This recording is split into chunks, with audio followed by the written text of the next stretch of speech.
আসসালামু আলাইকুম ওয়া রাহমাতুল্লাহি ওয়া বারাকাতুহু। আমি ইশরাক আহমেদ, প্রভাষক ইংরেজি, Nabakumar institution and doctor Shahidullah college. প্রিয় শিক্ষার্থী বন্ধুরা, আশা করি তোমরা সকলেই ভালো আছো। আমিও ভালো আছি আলহামদুলিল্লাহ। আজ আমি ইংরেজি প্রথম পত্রের দুইটি বিষয় নিয়ে তোমাদের সাথে আলোচনা করব। একটি গ্রামার আর অন্যটি হচ্ছে দ্য থিম অফ পোয়েম। এখন আমি তোমাদের সাথে দ্য থিম অফ পোয়েম নিয়ে আলোচনা করব। প্রিয় শিক্ষার্থী বন্ধুরা, তোমরা জানো ইংরেজি কবিতার কোশ্চেন নাম্বার 11, এখানে কোশ্চেনটা লেখা থেকে write down the theme of the following poem, এখানে উল্লেখ করা থাকবে নট মোর দ্যান 50 ওয়ার্ড। তো প্রিয় শিক্ষার্থী বন্ধুরা, এখানে 8 থেকে 10 লাইনের একটা কবিতা দেওয়া থাকবে। কবিতাটি ভালো করে পড়ে বুঝে 50টি শব্দের মধ্যে বিষয়বস্তু উপস্থাপন করতে হবে। তোমরা জানো যে কোনো গল্পের থিম লেখা সহজ, কিন্তু কবিতার থিম লেখা অত্যন্ত কঠিন। কবিতার ভাষাগুলো হাই ইমাজিনেটিভ হয়, lofty thought, romantic element, supernatural element থাকে। So poetry is the spontaneous overflow and powerful feelings. However, শিক্ষার্থী বন্ধুরা, এখন আমি তোমাদের পরীক্ষার জন্য মোস্ট ইম্পর্টেন্ট এবং অত্যন্ত সহজ একটা কবিতা নিয়ে আলোচনা করব। তা হচ্ছে dreams, written by Langston Hughes. এখানে একটা কথা না বললে নয়, তা হচ্ছে তোমাদের প্রশ্নে কবিতার নাম এবং লেখকের নাম দেওয়া থাকবে না, শুধু কবিতার লাইনগুলো দেওয়া থাকবে। এখন প্রশ্ন হচ্ছে, যখন তোমরা থিম লিখবে তখন কবিতার নাম এবং লেখকের নাম যদি লেখো তাহলে লেখাটা অনেক স্ট্যান্ডার্ড হয়। তো শিক্ষার্থী বন্ধুরা, তোমরা জানো ড্রিমস অর্থ হচ্ছে স্বপ্নগুলো। ড্রিমস অর্থ হচ্ছে স্বপ্নগুলো। আমরা রাতে স্বপ্নে যা দেখি এগুলো কিন্তু স্বপ্ন না। স্বপ্ন সম্পর্কে ইন্ডিয়ার বিখ্যাত একজন ব্যক্তি APJ আবুল কালাম, তিনি একটা বিখ্যাত উক্তি করেছেন। তা হচ্ছে, তোমরা স্বপ্নে যা দেখো, তোমার ঘুমের মধ্যে যা দেখো তা কিন্তু স্বপ্ন না। স্বপ্ন হচ্ছে তাই যা তোমাকে ঘুমাতে দেয় না। তো শিক্ষার্থী বন্ধুরা, এখানে কবি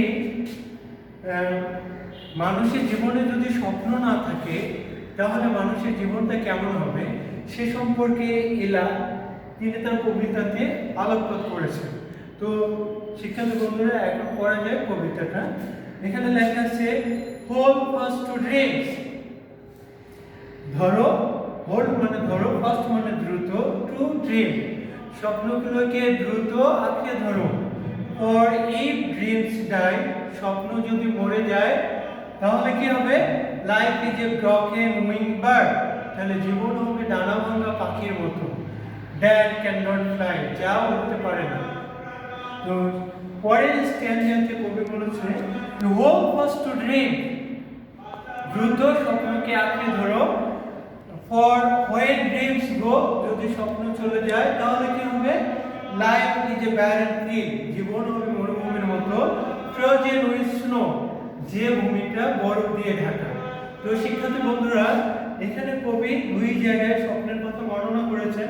প্রথম স্ট্যান্ডাতে বলা হয়েছে, যদি তোমার জীবনে যদি স্বপ্ন না থাকে তাহলে তোমার জীবনটা হবে ডানা ভাঙা পাখির মতো, যা আকাশে উঠতে পারবে না।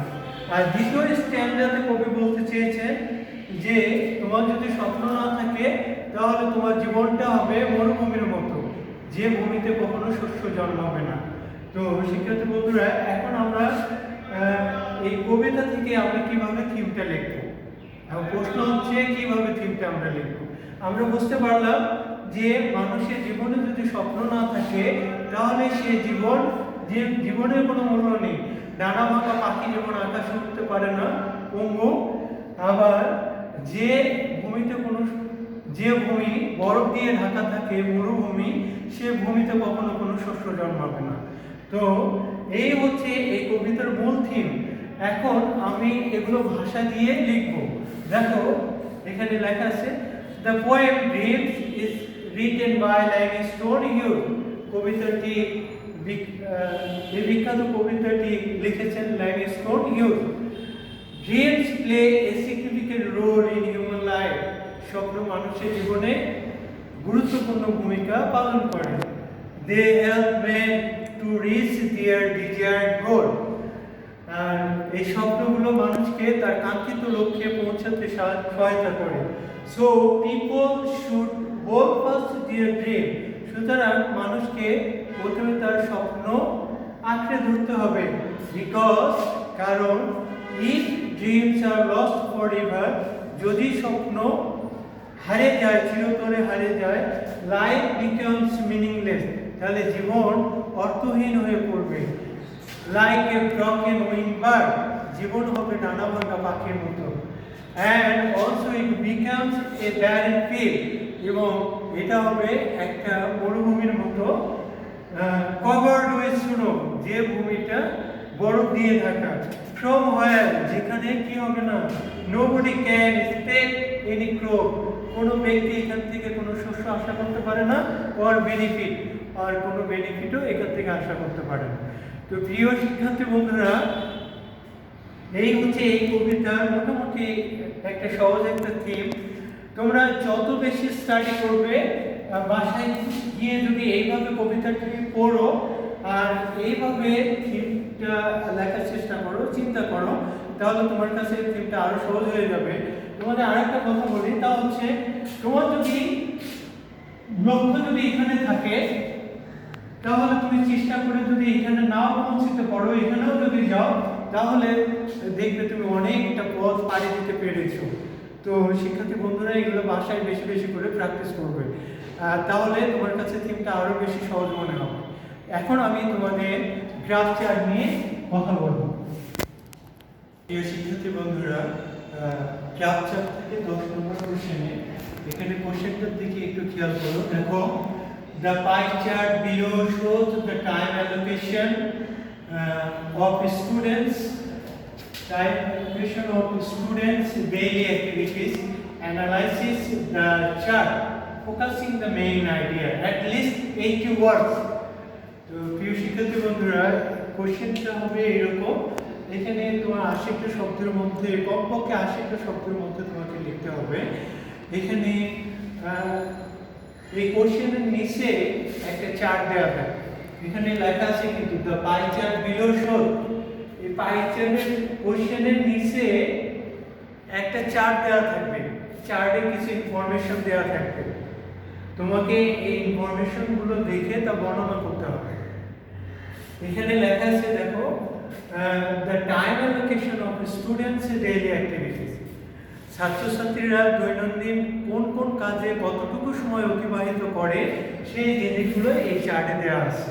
তোমরা খেয়াল করো, 30% ছেলেমেয়েরা সময় অতিবাহিত করে স্লিপ, মানে ঘুমের মধ্য দিয়ে, আবার 25% টাইম ছেলেমেয়েরা অতিবাহিত করে স্কুল এবং হাউসে, এবং 20% টাইম ছেলেমেয়েরা অতিবাহিত করে পড়াশোনার ক্ষেত্রে, 12% টাইম ছেলেমেয়েরা অতিবাহিত করে রিক্রিয়েশন, মানে বিনোদন, 8% টাইম ছেলেমেয়েরা অতিবাহিত করে অন্যান্য কাজের মধ্য দিয়ে, এবং only 5% টাইম ছেলেমেয়েরা অতিবাহিত করে খেলাধুলা। তো এখন প্রশ্ন হচ্ছে, এই চারটা আমরা কিভাবে বর্ণনা করব? শিক্ষার্থী বন্ধুরা, তোমরা 8-9-এ যখন জ্যামিতি করেছো, তখন যে অঙ্কনটা করতে হয়, তখন যেভাবে অঙ্কন করো সেভাবে কিন্তু বর্ণনা করো, রাইট? ঠিক তেমনই এটা তোমার ফ্রি হ্যান্ড রাইটিং ভালো জানা থাকলে, তাহলে এই চারটা বর্ণনা করা তোমার জন্য অসুবিধা হবে না। সুন্দর ভাষা দিয়ে যে কথাগুলো আমি বললাম, এগুলো বর্ণনা করে দিতে হবে। তো এখন এই বর্ণনাটা কেমন হবে সেটার দিকে আমরা একটু খেয়াল রাখি। শিক্ষার্থী বন্ধুরা, দেখো, দ্য পাই, এখানে একটা অবশ্যই একটা হেডলাইন দিতে হবে। যে বিষয় সম্পর্কে লিখতে বলা হয়েছে সে বিষয়টা হবে যেমন ধরো the time allocation of students daily activities, ছাত্রছাত্রীদের দৈনন্দিন কোন কোন কাজে কতটুকু সময় ব্যয় করে সেটা সম্পর্কে এই লাইনটির অর্থ হচ্ছে the time allocation of students daily activities. এটা হচ্ছে হেডলাইন। তারপরে দেন আমরা বর্ণনা করব the pie chart shows the time allocation. এটা কিন্তু তোমাদের প্রশ্নে দেওয়া আছে, আমরা খালি শুধু বিলোতে উঠে দেব the pie chart shows the time allocation of students daily activities. তাহলে ইন দ্য চার্ট, তাহলে আমরা চার্টের দিকে একটু লক্ষ্য করব। In the chart we can see that, চার্টে আমরা দেখতে পাই students pass 30% of their time in sleeping and 25% of their time in school and house. Moreover, এছাড়াও students pass 20% of their time in study. Besides, এছাড়াও they spend 12% of their time in recreation and 8% of their time in other activities.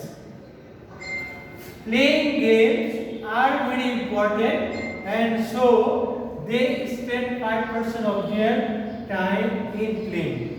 শিক্ষার্থী বন্ধুরা, তোমরা যদি একটা line যদি ভালো করে সাজিয়ে নিতে পারো তাহলে বাকি লাইনগুলো তোমার জন্য কষ্ট করা হবে না।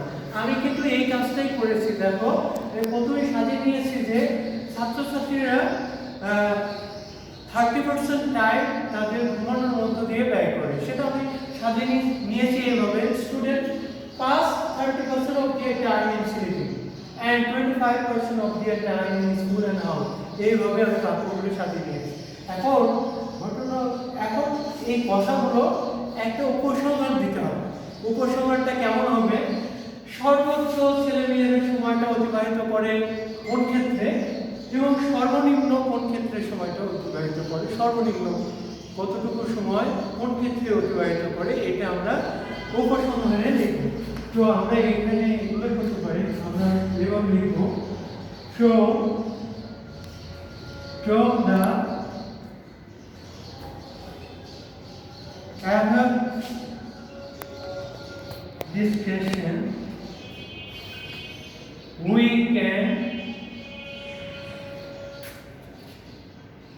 we can say that the highest amount of time is allocated for highest amount of time is 30% is allocated for sleeping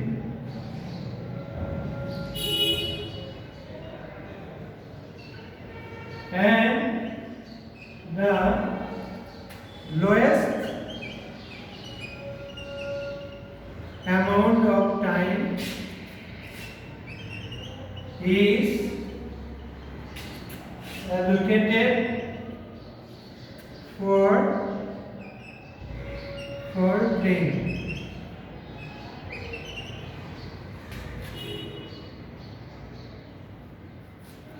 প্রিয় শিক্ষার্থী বন্ধুরা, খেয়াল করো, আমরা এই চারটা দিকে ধারাবাহিকভাবে বর্ণনা করব যে সর্বোচ্চ সময়টুকু ছেলেমেয়েরা কোন কাজে ব্যয় করে এবং সর্বনিম্ন সময়টা কোন কাজে ছেলেমেয়েরা অতিবাহিত করে সেটা আমরা উল্লেখ করে শেষ করে দিব। তো প্রিয় শিক্ষার্থী বন্ধুরা, অল্প সময়ে এই কবিতার বর্ণনা এবং গ্রাফ চার্টের বর্ণনাটা এত স্বল্প সময়ে করা সম্ভব না, আরও সময়ের প্রয়োজন হয়। তো যাই হোক, সময় স্বল্পতার কারণে আরও বিস্তারিত আলোচনা করা সম্ভব হলো না। প্রিয় শিক্ষার্থী বন্ধুরা, এইভাবে বাসায় বারবার প্র্যাকটিস করবে, তাহলে তোমাদের কাছে বিষয়টা অত্যন্ত সহজ হয়ে যাবে। যত বেশি প্র্যাকটিস করবে তত তোমার জন্য সহজ হবে, বর্ণনা তোমার জন্য তত বেশি ইজি হয়ে যাবে।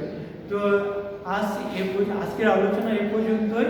তো তোমাদের সুস্বাস্থ্য কামনা করে আজ এখানেই শেষ করছি। আল্লাহ হাফেজ।